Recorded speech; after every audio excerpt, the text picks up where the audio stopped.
Wyoming Territory. 1881. The chains around her wrists rattled louder than the train wheels as it screeched to a stop in the dusty station outside Rawlins.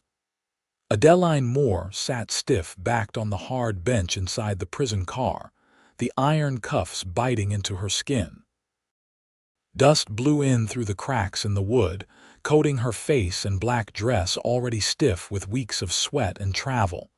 She hadn't spoken in hours, not since the conductor barked they were nearing the state line. She was 23, a widow, and a prisoner. Her crime: duty. They called it transport, but it felt more like exile. She had been a nurse for the Union Army stationed in Missouri. When the war ended, she stayed behind to care for the wounded. Then came the accusations misusing military supplies, aiding deserters, consorting with sympathizers. All lies, whispered by the same men she refused to marry. With no family left and no one willing to speak for her, the court offered a choice: go west to serve out a sentence of labor at a military outpost near Fort Washakie or hang. She chose the train. The car door screeched open. A soldier shouted her name. She stood, her shoulders square as the shackles dragged behind her. Outside, the sun hit like a hammer.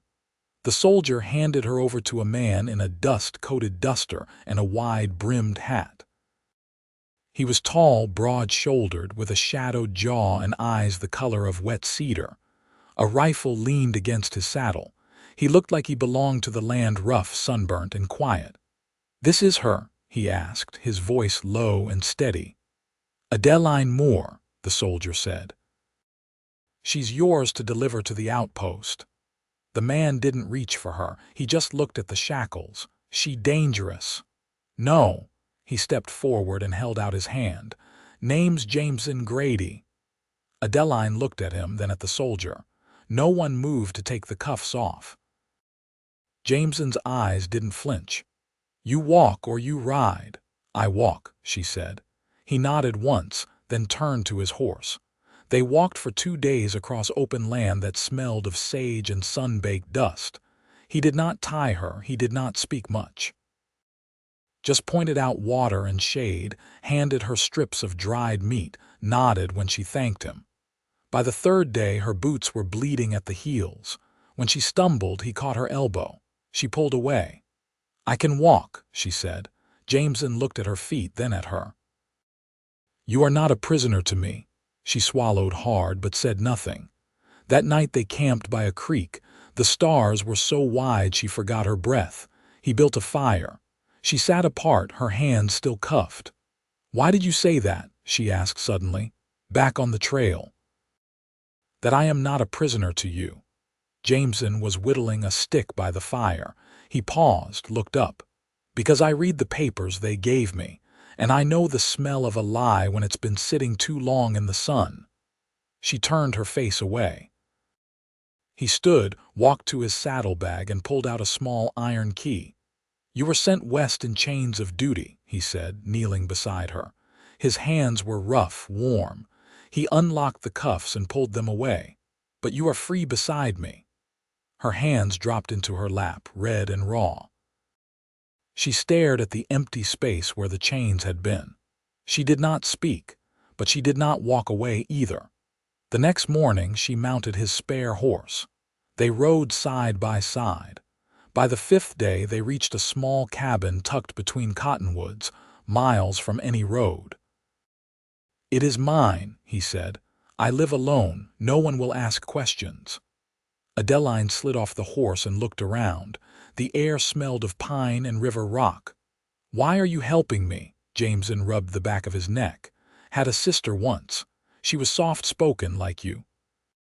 Got swallowed by the world and no one ever looked twice." Adeline looked at him, long and slow. "I am not soft." "No," he said, "you are not." That night she helped him cook salt pork and beans. They ate in silence. Afterward he handed her a folded blanket. "You can take the bed," he said. "I will sleep near the fire." She hesitated. "You do not think I will run?" Jameson met her eyes. "I think you already did, and you lived." Adeline stood by the bed a long time before she lay down. In the middle of the night she woke to the sound of rain. The fire had gone low. Jameson sat near the hearth, sharpening a knife. She sat up. He looked over. "You all right?" She nodded. "Will they come for me?" "No, I sent the horse back with a note, told them you were delivered." Adeline did not ask what the note said. She just whispered, "Thank you." Jameson's voice was quiet. "You do not owe me anything." But she did. The next day she found a small garden behind the cabin. Weeds had taken over. She knelt and began pulling them. Jameson watched her from the porch. "You do not have to do that." "I want to," she said, and she did. Each day she took up something: mending shirts, boiling water, chopping roots. Something inside her that had been locked up longer than her wrists began to loosen. Jameson never asked questions. He just worked beside her, steady and quiet. One night after supper she was washing tin plates in the creek. He came down with a lantern. "You should not be alone after dark," he said. "I am not alone," she said, glancing at him. He did not move. Just stood there, the light catching the edge of his jaw, his hands tucked in his coat pockets. She dried the last plate and held it close to her chest. "I have not felt this safe in years," she said. Jameson took a step closer. "Then stay." She looked at him. "I already have." He reached for her hand. She let him. And under the stars, with the water rushing behind them, Adeline leaned into him, and for the first time in years she let herself feel something other than fear. Hope, and maybe more. The wind shifted by late September, coming down colder from the mountains. Frost clung to the edges of the grass before sunrise, and the creek ran quieter, slower. Adeline wrapped her shawl tighter each morning as she stepped outside, the chill biting through the wool. She didn't ask how long she'd stay. Jameson didn't ask either. He'd begun building a second coop beside the woodshed, saying nothing of the one that had rotted through the previous winter. When she passed him a nail or steadied a board, their hands brushed and neither of them pulled away. They moved around each other like a pattern they hadn't learned but somehow understood. One afternoon, while she was stirring cornbread batter in the kitchen, he came in carrying a pine box. Dust coated the top, and the hinges groaned when he opened it. "Found this in the loft," he said, setting it on the table. "Figured you might make better use of it than I did." Inside were bundles of letters, a cracked inkwell and a stack of blank paper yellowed at the edges. She ran her fingers across the top sheet, then glanced up. "You write?" "I tried." "After the war." He pulled out a chair. "Didn't stick." Adeline took her time sorting through the letters, careful not to unfold any. "I used to send reports, field notes. I thought if I could get the truth down, maybe someone would do something with it. Did they? My reports were filed." Her voice thinned at the edges, then misplaced. Jameson didn't say anything. He just reached for a match and lit the lamp between them. As the light outside began to fade, she picked up the inkwell. "It's still got some in it. You keep it," he said. "Could be you've still got something worth writing." That night, she stayed up after he'd turned in, the lamp throwing long shadows across the table. Her pen scratched slowly, hesitantly at first, then steadier. She didn't write about Missouri or the chains. She wrote about the cottonwoods near the cabin, and the way a man's voice could wear stillness like a coat. She didn't sign her name. By early October, a trapper from over the ridge passed through with news of a gathering in Lander, a small harvest gathering, music, a market. He'd offered Jameson a ride to trade for flour and salt. Adeline overheard from the porch. When the man rode off, she stepped inside.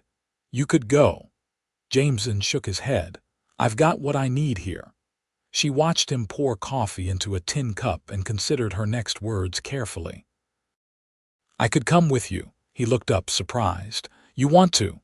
"I've never been to Lander." He studied her a moment, then nodded slowly.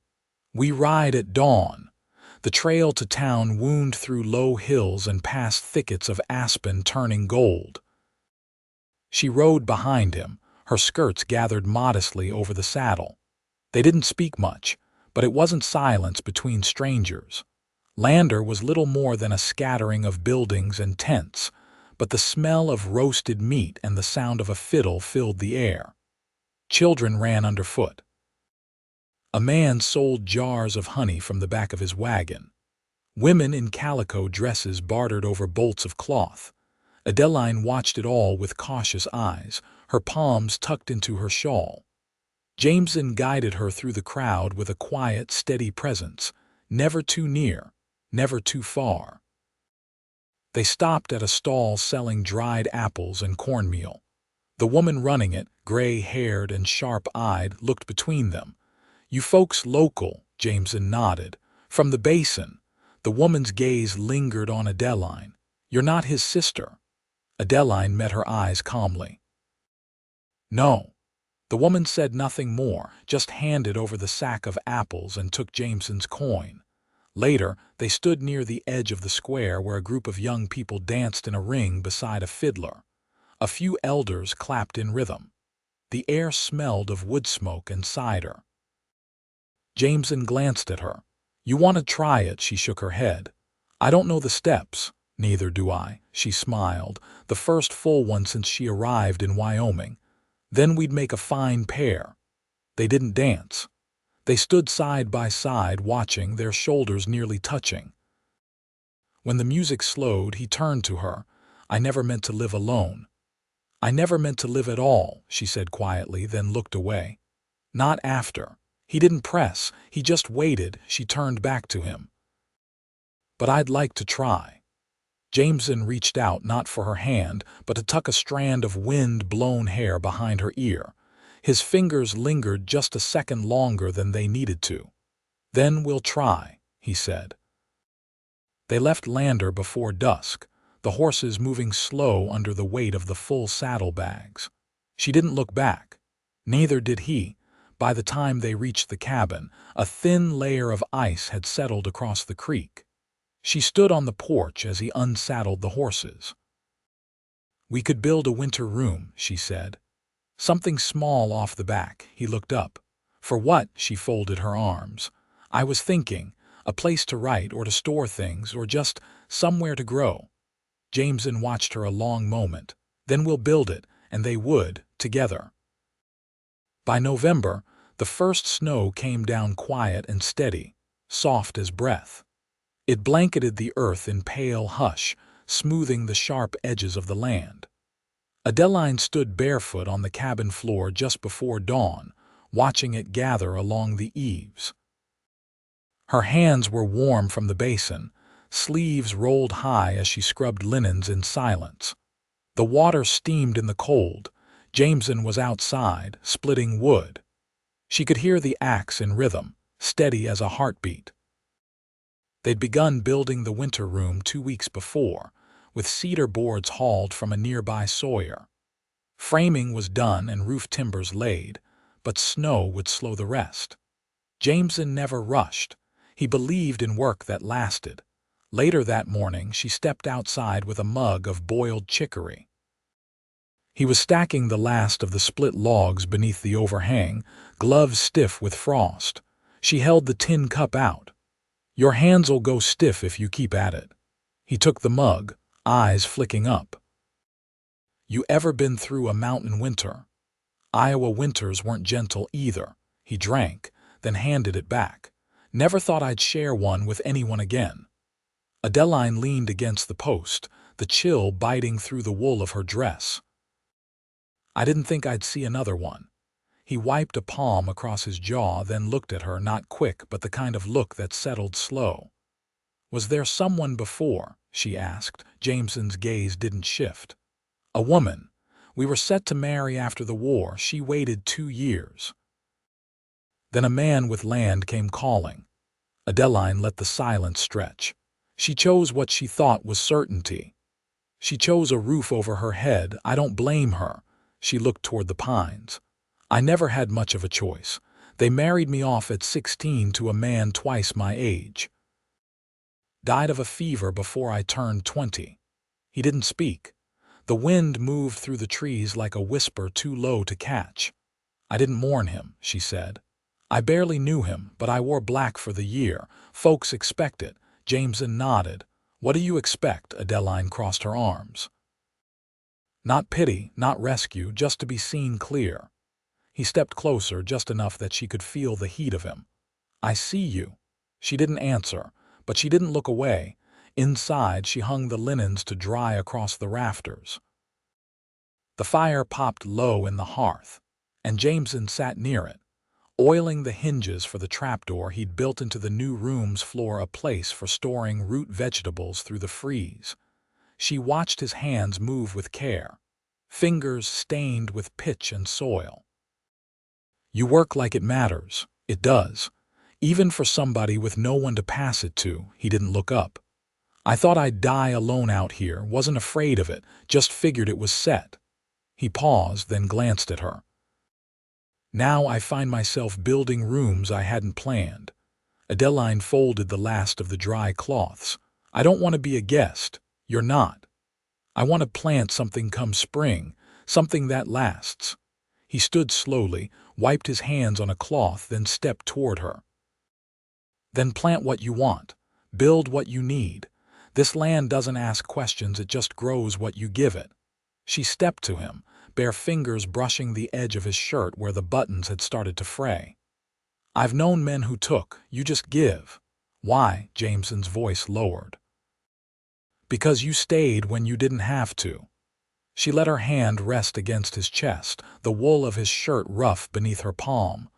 I don't want to leave. You won't. The winter deepened. Snow piled against the cabin walls, and the world narrowed to firelight, breath, and the closeness of shared silence. They moved through the days with a rhythm that needed no speaking. She made poultices from pine resin and willow bark for the stiffness in his knees. He carved her a comb from aspen wood, smoothed fine and oiled until it gleamed pale as bone. One night in December, she woke to the sound of wind shearing across the roof. The darkness pressed heavy, and the fire had burned low. She pulled the blanket tighter, but the bed felt too wide. She rose and stepped into the room where he slept on the cot near the hearth. He stirred, eyes opening slow. You all right? He asked, voice rough with sleep. I keep dreaming I'm back in that rail car, she murmured. Chained again. Heading west and nowhere to land. Jameson sat up, blanket falling from his shoulders. You landed. She knelt beside the cot, her hands trembling. I don't want to wake alone anymore. You won't. She climbed into the narrow cot beside him, and he held her, careful and sure, like someone holding something long lost and finally returned. Outside, the wind howled against the mountains. Inside, the room held, and so did they. The first thaw came slow, more felt than seen. A looseness in the ground, a drip from the eaves, the way the light stretched just a little longer against the cabin walls. Adeline stood barefoot on the stoop one morning, the boards damp beneath her toes, listening to the snowpack crack open beneath the trees. She breathed in the scent of thawed earth and wet cedar, and something inside her stirred that hadn't moved in years. Behind her, Jameson was bent over the stove, coaxing heat from the last of the pitch pine. The kettle hissed, and the air was thick with the scent of boiled chicory and ash. He didn't speak until she came back inside and closed the door behind her. Ground softening, he said. We'll be able to dig again soon. She nodded, brushing a curl behind her ear. I want to try onions this year. Maybe beans too, if the soil's willing. He handed her a tin cup, his thumb grazing the curve of her hand just once. You've got a way of coaxing things out of hard places. She held his eyes a moment. You ever think about bringing animals in? Chickens or a goat? Wasn't much sense in it before. He turned back to the stove, poured the last of the water into a basin. Now I reckon I could build a pen. That afternoon, they walked the edge of the clearing, the snow giving way to patches of dead grass and granite. She carried a small basket, dropping pine cones into it for kindling. Jameson pointed toward a slope near the creek. Could fence there. Good drainage. Sun hits it most of the day. Adeline crouched to test the soil, pressing it between her fingers. It'll take work. Jameson stepped beside her, knees brushing hers as he bent. We've done harder. She glanced up, and for a moment the weight of winter fell away. You ever think how strange it is that we're here like this, after everything? He didn't look away. No stranger than a man alone for years finding someone who makes the rooms quieter when she's gone. She straightened, basket in hand. You think the world will come looking for me? If it does, it'll find you standing on your own land. They didn't speak again until they reached the cabin, but their silence held nothing unfinished.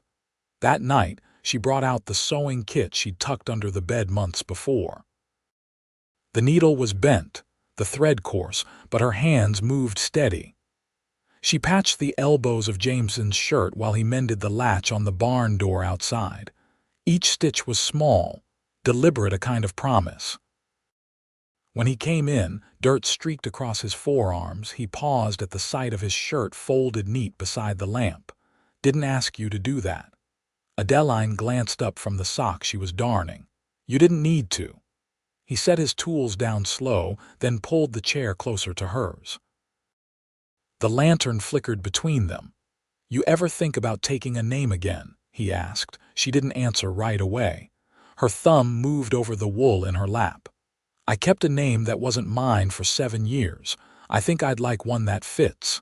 Jameson's voice dropped low. If you wanted mine, I'd offer it. She looked at him. The needle paused mid-stitch. Would you expect anything in return? Only that you keep standing beside me the way you have. Adeline set the sock down. If I take your name, it won't be to disappear into it. It'll be because I've chosen to grow something with you. He nodded once. That's all I'd ask. Outside, the wind had shifted again. The last of the snow was sliding off the cabin roof in slow, heavy drops. That night they shared the bed without hesitation. No words passed between them when she reached for him. Just the quiet ache of two people who had lived too long without being touched like they mattered. His hands moved over her like he was learning a language he'd only ever imagined. She answered in breath, in closeness, in the way her body leaned wholly into his. After, she lay against his chest, listening to the slow beat beneath her ear. You ever plan to leave this place? She asked. Not unless you do. She traced the curve of a scar at his collarbone, then let her hand rest there. Then we stay. In the morning, Jameson woke before her and stepped outside. The ground was damp and dark, the first crocus pushing up near the edge of the porch. He crouched to touch it, the petals trembling in the cold. Inside, Adeline stirred from sleep, the scent of wood smoke clinging to the quilt. She shifted to his side of the bed and found it still warm. She smiled into the linen. Spring had begun, and they were still here together. The earth held the scent of rain now, soaked deep where the thaw had opened it. In the clearing behind the cabin, Adeline knelt with her skirt hitched above her boots, palms pressed to the warming soil. She'd marked out beds for onions and beans with a line of smooth stones, gathered from the creek over the last 2 mornings. Her fingers trembled slightly from the effort, but she didn't pause. Jameson was repairing the west fence, hammer audible in the distance, a steady rhythm that carried like a heartbeat through the trees. She looked up only once, watching the rise of his shoulders as he drove another nail into place. By midday, the planting was done. She rinsed her hands in the basin near the porch, the water cloudy with soil. When he passed by carrying a fresh timber across one shoulder, she called out, "You ever think about building something taller than 1 story?" He squinted at her, setting the beam down near the barn wall. "You trying to say I think small?" I'm saying you build like a man who's never needed an upstairs. Jameson reached for his canteen. Never had reason to think upward. She stepped toward him, wiping her hands on her apron.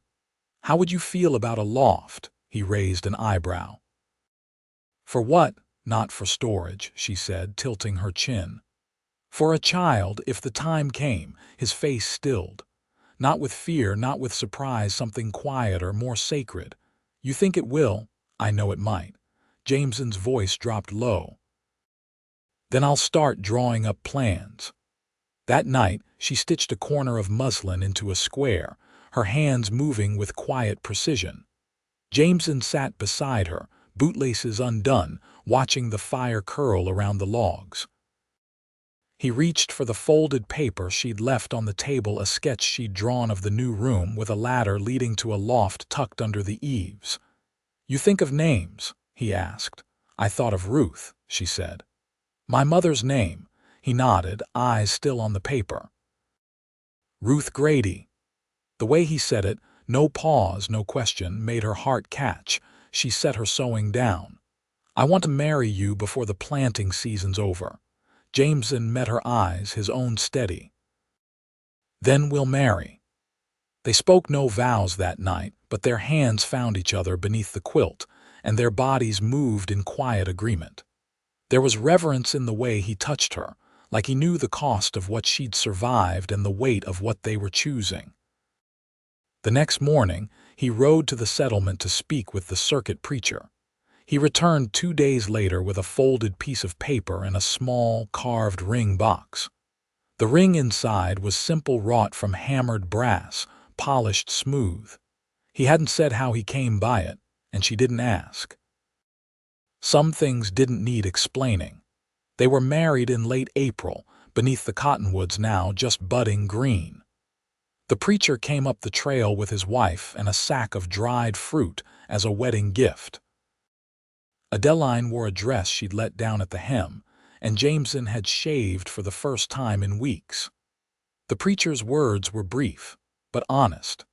Afterward, the four of them sat on the porch, passing a tin of boiled coffee and a loaf of bread Adeline had baked that morning. I never thought I'd marry again, she said once the guests were gone and the sun had dipped behind the ridge. Jameson was whittling a narrow piece of pine into a spoon. I never thought I'd marry at all. She leaned her head against his shoulder. You ever regret anything? Only that I didn't find you sooner. Through spring, the garden took root. Shoots pushed up from the ground, and Adeline moved slow with her growing belly, careful not to twist wrong or lift too much. Jameson built the loft with extra headroom. In case she's tall, he'd said with a grin. By late summer, the child came on a warm morning just after a storm. The midwife from Lander stayed 2 nights and left behind a jar of salve and a blessing. They named her Ruth. She had her mother's quiet eyes and her father's sleep-heavy patience. On the 3rd day, Jameson carried her to the edge of the clearing and pointed out the boundaries of their land. He didn't speak, just held her close against his chest like the world had finally taken root in his arms. That autumn, Adeline planted garlic. She said it was for the next season, but Jameson knew it was for the next lifetime. The one they'd build, year by year, bed by bed, hand in hand. By winter, the loft held more than blankets. It held lullabies and the soft thud of bare feet in the dark. And downstairs, by the fire, Adeline leaned against Jameson's chest with Ruth asleep in her arms. We built this, she whispered. He kissed her temple, his voice thick with quiet joy. And we'll keep building. Outside, the snow returned, falling light across the roof, the fence, the garden gone dormant beneath it. But inside, warmth held, and it always would.